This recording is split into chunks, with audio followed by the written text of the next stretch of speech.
नमस्कार बच्चों। कल हमने पढ़ा था कि किस प्रकार जो है पहलवान को राज दरबार से निकाल दिया जाता है और पहलवान जो है गांव में आकर रहने लगता है और गांव के जो किसान हैं, जो मजदूर हैं, उनके बच्चों को वह कुश्ती सिखाता है। लेकिन खाना पीना अच्छा न होने के कारण पहलवान का जो स्कूल है वो खाली हो जाता है। सिर्फ अपने बच्चों को ही वह ढोल बजाकर कुश्ती सिखाता है। और उसके बाद जो है गाँव में जो है मलेरिया और हैजे की बीमारी फैल जाती है और उसके बाद जो है अन्न की कमी भी हो जाती है, क्योंकि गांव में वर्षा नहीं होती है। और धीरे धीरे मतलब जो है घर के घर बीमारी से घर के घर खाली हो जाते हैं। हर रोज़ कई लाशें उठने लगती हैं और बिना कफन के ही लोगों को जो है नदी में बहा दिया जाता है। और लोगों के पास ना कोई दवा दारू थी, ना कोई मतलब साधन था इस बीमारी से बचने के लिए। तो लोगों में जो है जो बची कुची शक्ति थी वो भी खत्म हो जाती है। आइए हम पढ़ते हैं आगे। रात्रि की विभीषिका को सिर्फ पहलवान की ढोलक ही ललकार कर चुनौती देती रहती थी संध्या से सुबह तक। यानी गांव में जो है महामारी फैली हुई थी, लोग के मतलब हर दिन कई लाशें उठ रही थी, घर के घर खाली हो रहे थे। लेकिन लोगों में फिर भी एक आशा की किरण बची हुई थी। वो कोई उनके लिए कोई दवा नहीं थी, कोई साधन नहीं था, वो था उनकी जो एक आशा की किरण थी, वो थी पहलवान की ढोलक की आवाज़। रात्रि की विभीषिका में यानी रात्रि की भयानकता को सिर्फ पहलवान की ढोलक ही चुनौती देती थी। पहलवान सुबह से संध्या से सुबह तक चाहे जिस ख्याल से ढोलक बजाता, किंतु गांव में अर्धमृत औषधि उपचार पथ्य विहीन प्राणियों में वह संजीवनी शक्ति ही बढ़ती थी। कि वैसे तो गांव में महामारी फैली हुई थी, फिर भी पहलवान जो है रात से सुबह तक ढोलक बजाता रहता था। और लुट्टन पहलवान के ढोलक की जो आवाज़ थी वह गांव के अर्धमृत यानी आधे मरे हुए औषधि उपचार पथ्य विहीन, यानी ना उनके पास कोई औषधि थी, ना कोई दवा थी, ना कोई इस बीमारी का कोई इलाज था, और ना ही उनके पास कोई दूसरा रास्ता था। इन प्राणियों में वह फिर भी संजीवनी शक्ति बढ़ती थी, यानी जीने की इच्छा शक्ति जगाती थी। बूढ़े बच्चे जवानों की शक्ति आँखों के आगे दंगल का दृश्य नाचने लगता था। स्पंदन शक्ति शून्य स्नायु में बिजली दौड़ जाती थी।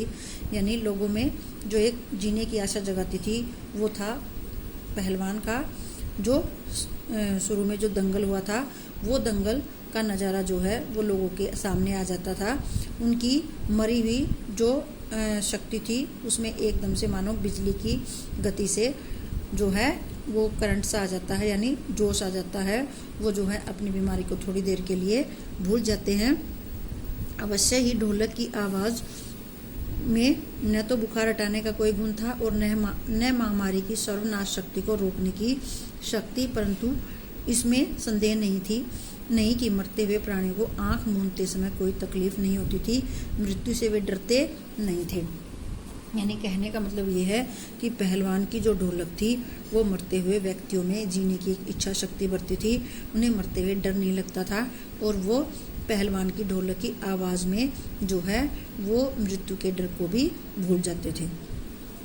जिस दिन पहलवान के दोनों बेटे क्रूर काल की चपेटाघात में पड़े, असह वेदना से झटपटाते हुए दोनों ने कहा था, बाबा उठा पटक दो वाला ताल बजाओ।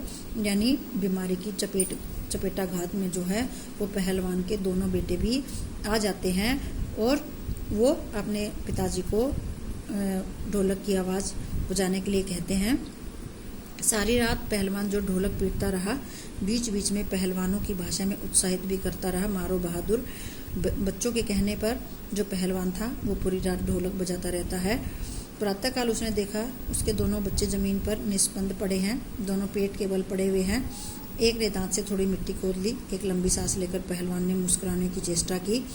दोनों बहादुर गिर पड़े। उसी दिन पहलवान ने राजा श्यामानंद की दी हुई जांघें पहन ली, सारे शरीर में मिट्टी मलकर थोड़ी कसरत की। फिर दोनों पुत्रों को कंधों पर लाद कर नदी में बहाया। लोगों ने सुना तो दंग रह गए, कितनों की हिम्मत टूट गई।